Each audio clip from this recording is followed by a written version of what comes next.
This video is intended to give a very short review of the book Ride the Tiger, subtitled A Survival Manual for the Aristocrats of the Soul by Julius Evola.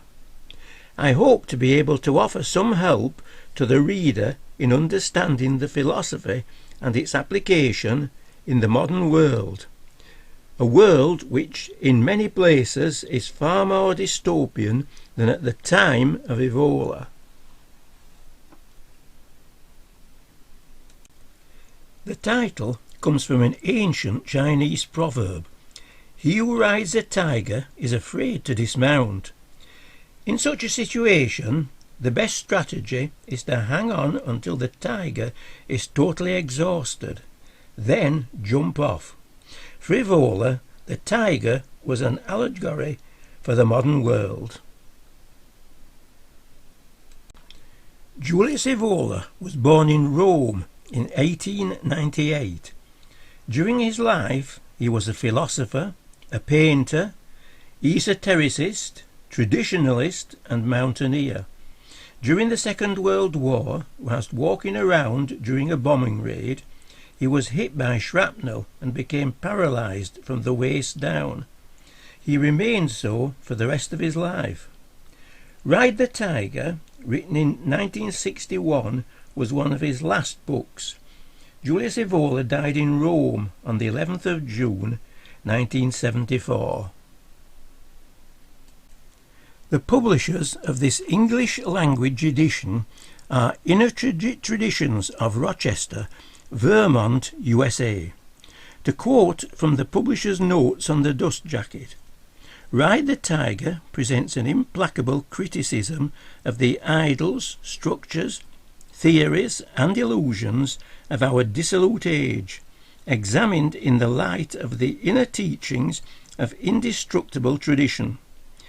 Evola identifies the type of human being capable of riding the tiger, an individual who may transform destructive processes into inner liberation, and in so doing offers hope for those who wish to re-embrace tradition.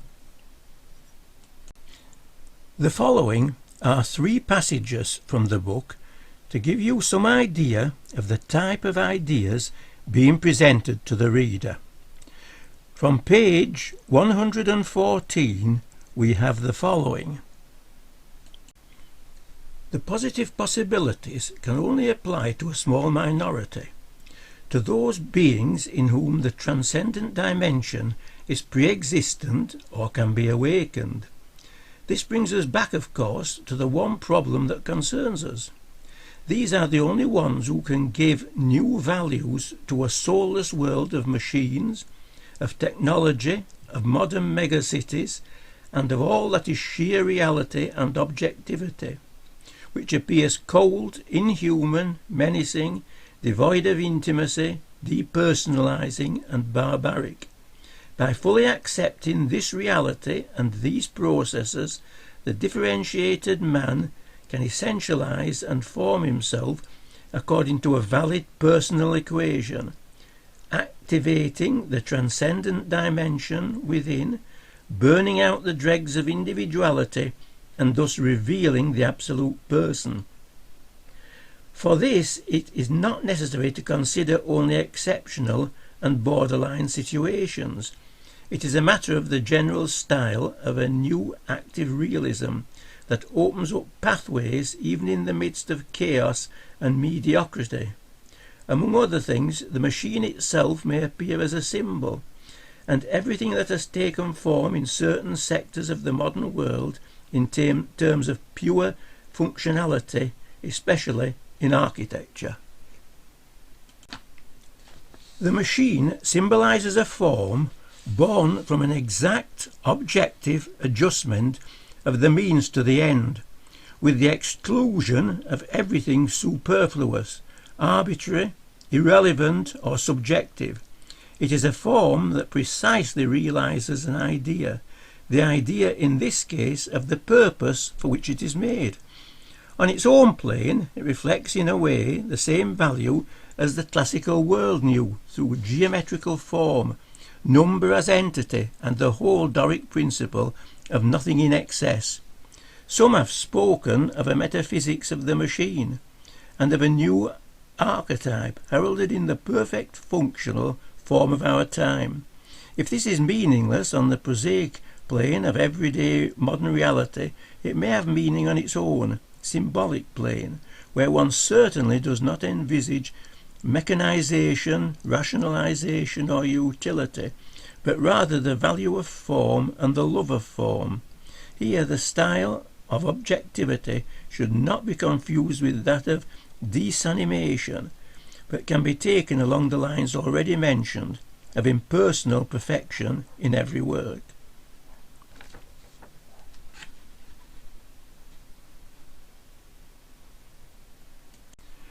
From page 175 we have the following. But if this is how one dedicates oneself to political activity, clearly all that matters is the action and the impersonal perfection in acting for its own sake. Such political activity, for one who desires it, cannot present a higher value and dignity than dedicating oneself in the same spirit to quite different activities. Absurd colonization projects, speculation on the stock market, science, and even, to give a drastic example, arms trafficking. As conceived here, apolitera, or non-political, creates no special presuppositions in the exterior field, not necessarily having a corollary in practical abstention. The truly detached man is not a professional and polemic outsider, nor conscientious objector, nor anarchist. Once it is established that life with its interactions does not constrain his being, he could even show the qualities of a soldier who, in order to act and accomplish a task, does not request in advance a transcendent justification and a quasi-theological assurance of the goodness of the cause. We can speak in these cases of a voluntary obligation that concerns the persona, not the being, by which, even while one is involved, one remains isolated. From page 178 we have the following.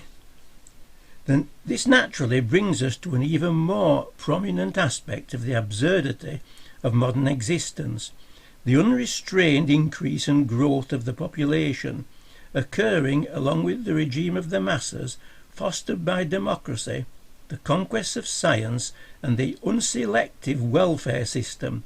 The procreative pandemic or demon is effectively the principal force that is incessantly feeding and sustains the entire system of the modern economy, with its mechanism ever more conditioning the individual. Proof positive of the derisory character of the craze for power nurtured by today's man is the fact that this creator of machines, this dominator of nature, this inaugurator of the atomic era, is not far above an animal or a savage when it comes to sex. He is incapable of controlling the most primitive forms of the sexual impulse and everything connected with it. So, as though obeying a blind destiny, he ceaselessly, irresponsibly increases the formless human mass and supplies the chief driving force to the entire system. Unnatural and even more conditioned economic life of modern society, creating at the same time innumerable hotbeds of social and international instabilities and tensions. The vicious circle that becomes that of the mass, which, with the excess potential of a workforce, feeds overproduction, which in its turn seeks ever larger markets and masses to absorb the products.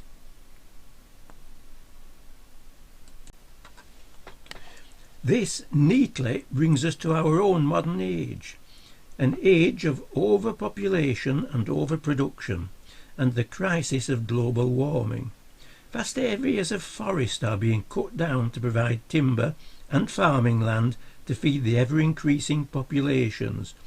Consumer goods are being made with only a short lifespan and cannot be repaired, being replaced with ever more sophisticated items, and so it goes on.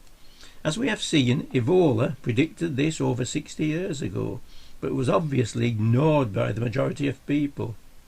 A further factor here in England, as in many other places, is that there is a culture of wokeness or political correctness, and anyone discussing these things openly and logically is liable to be deplatformed or lose their jobs and be unable to earn a living.